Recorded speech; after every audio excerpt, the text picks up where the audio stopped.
आप खबरों में अक्सर देखा और सुना करते हैं कि कुछ गेम खतरों से भरा होता है। उसमें से एक पबजी गेम भी है। लेकिन आज मैं आपको पबजी गेम के बारे में नहीं बताने वाला हूं। आज पबजी गेम के चक्कर में नाबालिग लड़के ने मां को मौत के घाट उतार दिया, वो भी फिल्मी स्टाइल में। साथ ही बहन को धमकाया, दूसरे कमरे में बंद कर दिया।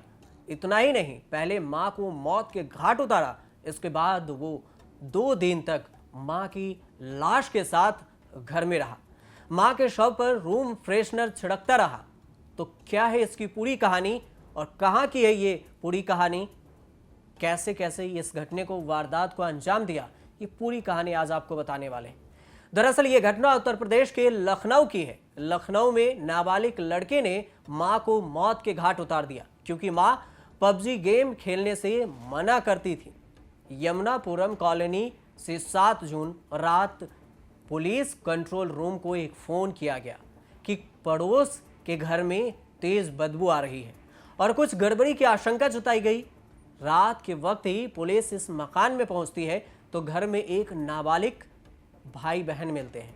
लेकिन जब अंदर के बेडरूम का दरवाजा खोला जाता है, उसे देखकर सब सन्न रह जाते हैं। कमरे के अंदर एक महिला की लाश देखकर पुलिस चौंक जाती है। लाश इन दोनों बच्चों की मां की थी। मामला हत्या का था, लेकिन इस हत्या के पीछे की कहानी ऐसी है कि देश के हर माता पिता के होश उड़ जाएंगे इसे जानकर। मोबाइल गेमिंग के लत ने एक बेटे को अपनी मां का हत्यारा बना दिया। कातिल बेटा 2 दिन तक मां की लाश के साथ घर में रहा। हालांकि यकीन करना मुश्किल है, लेकिन मोबाइल गेमिंग की लत से मजबूर बेटे ने मां की जान ले ली। लेकिन लखनऊ पुलिस का दावा है कि उसने इस हत्या का केस चंद मिनटों में ही सुलझा दिया। उसके मुताबिक हत्या की ये थ्योरी 100% सही है। आरोपी नाबालिग ने पुलिस के सामने कबूला कि उसकी मां उसे मोबाइल पर पबजी गेम खेलने से रोकती थी। इससे खफा होकर, गुस्सा होकर उसने 5 जून की आधी रात को पिता के लाइसेंसी पिस्टल से मां के सिर पर गोली मार दी। मां की मौत के बाद उसने शव को कमरे में बंद कर दिया और छोटी बहन को धमकाकर दूसरे कमरे में बंद कर दिया। पूरे 2 दिन तक मां के शव के साथ उसी घर में बंद भी रहा। पुलिस जब इस मकान में दाखिल हुई तो हवा में दुर्गंध और खुशबू का मिला जुला भभका था। शव से जब बदबू आने लगी तो इसे छिपाने के लिए आरोपी बेटे ने घर में रूम फ्रेशनर का छिड़काव किया। इसके बावजूद पड़ोसियों तक शव की बदबू पहुंच गई और इसी से इस मामले का खुलासा हुआ। पीजीआई पुलिस को एक सूचना मिलती है कि साधना सिंह नाम की एक महिला है जिनकी गोली मार करके हत्या कर दी गई है। मौके पर पुलिस पहुंचती है, फॉरेंसिक टीम पहुंचती है, छानबीन होती है, पूछताछ होती है। मौके पर जो स्थिति क्लियर होती है, वहाँ से पूछताछ के बाद जो पता चलता है, वहाँ पर जो इनका जो एक बेटा था जिसकी उम्र लगभग 16 साल है, नाबालिग है, बाद में पता चलता है कि उसने ही इस घटना को अंजाम दिया है। अभी जो प्रिलिमिनरी जो इन्वेस्टिगेशन है, हमारी जो पूछताछ, उससे पता चला है कि ये लड़का जो है ये पबजी गेम का ये एडिक्ट था और इसकी माँ इसको गेम खेलने से रोकती थी, जिससे क्षुब्ध होकर के इसने इस घटना को अंजाम दिया है। इसने अपने फादर की लाइसेंसी पिस्टल थी जिससे इस घटना को अंजाम दिया है। सैटरडे/संडे नाइट को लगभग 3 बजे के आसपास इसने इस घटना को अंजाम दिया। 2 दिन तक ये उसी घर में अपनी सिस्टर के साथ रहा। आज जब कमरे से बदबू आने लगी तो फिर इसने अपने लड़के के पिता सेना में हैं और बंगाल में तैनात हैं। मूल रूप से वाराणसी के रहने वाले नवीन कुमार सिंह सेना में जूनियर कमिश्नर्ड ऑफिसर हैं। उनकी पोस्टिंग पश्चिम बंगाल में है और इस घर में मां और दोनों बच्चे अकेले ही रहते थे। पिता ने लाइसेंसी रिवॉल्वर घर में रखी थी। वो ये नहीं सोचे थे कि ये रिवॉल्वर उनका ही परिवार उजाड़ देगा, उनका ही घर उजाड़ देगा, लेकिन हुआ ठीक यही। गुस्से से भरे नाबालिग बेटे के हाथ लगी पिस्तौल ने एक हंसता खेलता घर बर्बाद कर दिया। लखनऊ के पीजीआई इलाके में यमुनापुरम कॉलोनी में उनका मकान है और यहाँ उनकी पत्नी 40 साल की पत्नी थी और अपने 16 साल के बेटे, जिसका मैं जिक्र कर रहा हूँ, उसकी उम्र 16 साल थी, और 10 साल की बेटी जिसको युवक ने, नाबालिग बच्चे ने घर में कैद कर दिया था। रात को अपने पिता को वीडियो कॉल भी किया। नवीन कुमार इनके पिता है, उनको वीडियो कॉल किया। उसने मां की हत्या के बारे में भी पिता को बताया, पिता को शव भी दिखाया।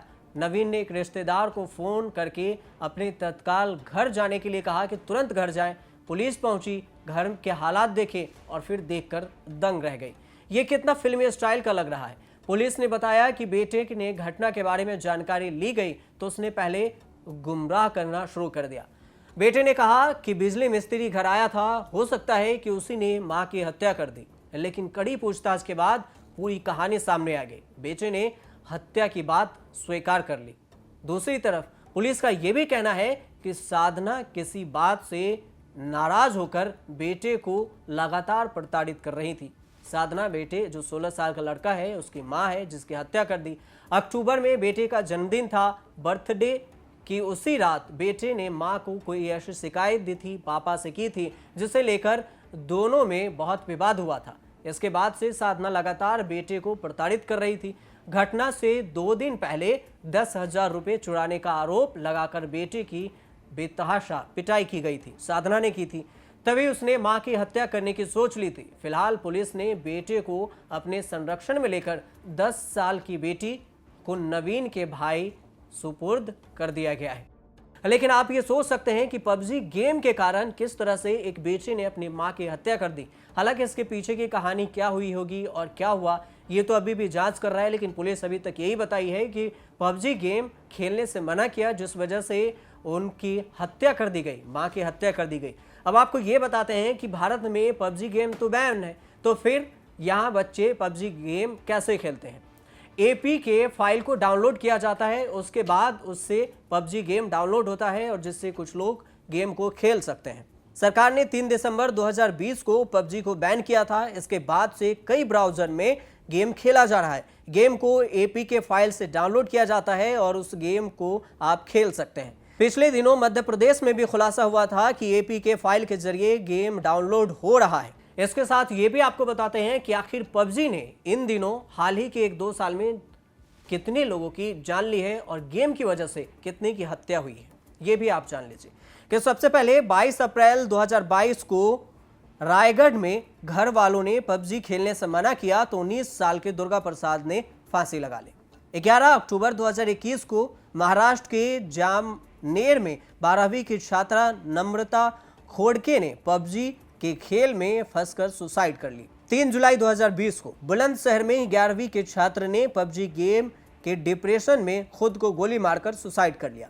26 जून 2020 को महाराष्ट्र के यवतमाल में 22 साल के निखिल पेलेवान ने टास्क नहीं पूरा हुआ तो सुसाइड कर लिया। 12 जनवरी 2020 को मथुरा में 19 साल के पीयूष शर्मा को मां ने पबजी खेलने से मना करते हुए मोबाइल तोड़ा तो बेटे ने फांसी लगा ली। 30 जून 2019 को महाराष्ट्र के भिवंडी में भाई ने पबजी खेलने से मना किया तो 15 साल के लड़के ने कैंची से उसकी हत्या कर दी। 3 अप्रैल 2019 को हैदराबाद में 10वीं के छात्र को मां ने पढ़ाई पर ध्यान देने और पबजी न खेलने की नसीहत दी तो उसने सुसाइड कर लिया। ये सारे केस हैं जो पबजी गेम के चक्कर में हुए। लेकिन अब हाल ही में जो केस आया है सामने, 16 साल के लड़के ने अपनी मां को हत्या कर दिया, मर्डर कर दिया। ये सनसनीखेज मामला ही है और सीरियस भी है कि आप पबजी जैसे गेम खेलने से बचें। खुद को और खुद अपने बच्चे को भी इससे दूर रहने की हिदायत दें, उन्हें सलाह दें कि ऐसे करने से रुकें। आप देखते रहिए न्यूज़ तक।